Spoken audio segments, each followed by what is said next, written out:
Strong fundamentals, healthy growth और 32% upside potential. क्या gulf oil lubricants बन सकता है आपके पोर्टफोलियो का next big winner? Gulf oil lubricants ने एक मजबूत तिमाही का प्रदर्शन किया। कंपनी ने रेवेन्यू, EBITDA और मुनाफे के अनुमानों को पीछे छोड़ दिया और इनपुट लागत बढ़ने के बावजूद अच्छे मार्जिन बनाए रखे। इसकी बिक्री की मात्रा भी इंडस्ट्री की रफ्तार से लगभग 2-3 गुना तेजी से बढ़ी।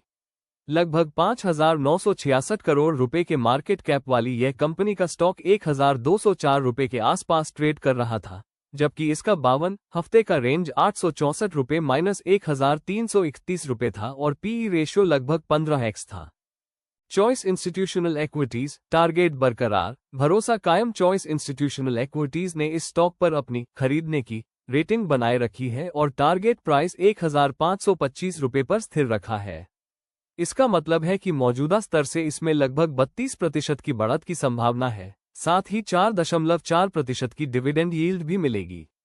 Q1 FY27 में रेवेन्यू 1,320 करोड़ रुपए रहा, जो सालाना आधार पर 32.5% और तिमाही आधार पर 26.9% अधिक है। ये ब्रोकरेज के 1,101 करोड़ रुपए के अनुमान से काफी बेहतर है। EBITDA सालाना आधार पर 34.6% बढ़कर 170 करोड़ रुपए हो गया, जो अनुमान से 22% अधिक है। मार्जिन 12.9% रहा, जो 12.7% के अनुमान के मुकाबले सालाना आधार पर 20 बेसिस पॉइंट्स की बढ़त दिखाता है।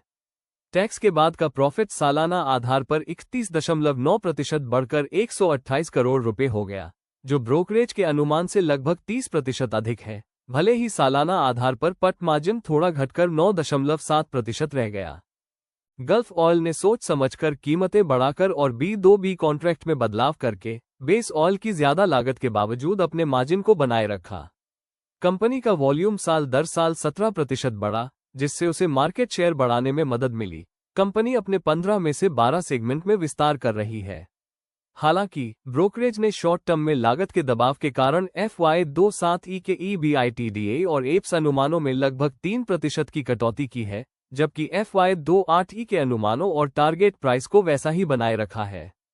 बिजनेस अपडेट्स कंपनी अपनी क्षमता बढ़ाने पर भी काम कर रही है और FY27 तक प्रोडक्शन क्षमता को 1,40,000 किलोलीटर से बढ़ाकर 2,40,000 किलोलीटर करने की योजना है। चेन्नई में नई प्रोडक्शन यूनिट्स FY27 की तीसरी तिमाही Q3 तक चालू हो जाएंगी, जबकि सिलवासा प्लांट FY27 की चौथी तिमाही Q4 तक पूरी तरह से काम करने लगेगा, ताकि कंपनी इंडस्ट्री की ग्रोथ से दोगुनी तिगुनी ग्रोथ का अपना लक्ष्य हासिल कर सके। इलेक्ट्रिक व्हीकल सेगमेंट की बात करें तो कंपनी ने पिछले फाइनेंशियल ईयर में लगभग 38 करोड़ रुपए का निवेश करके अपनी चार्जिंग टेक्नोलॉजी यूनिट में हिस्सेदारी 51% से बढ़ाकर 65% कर ली है, जिससे एव वैल्यू चेन में उसकी स्थिति और मजबूत हुई है।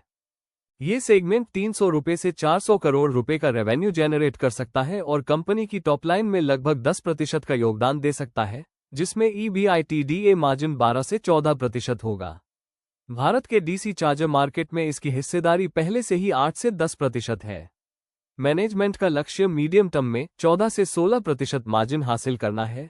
वे 1,000 करोड़ रुपए से ज्यादा के कैश सरप्लस के दम पर अधिग्रहण की संभावना तलाश रहे हैं और डेटा सेंटर्स के लिए लिक्विड कूलिंग टेक्नोलॉजी भी विकसित कर रहे हैं।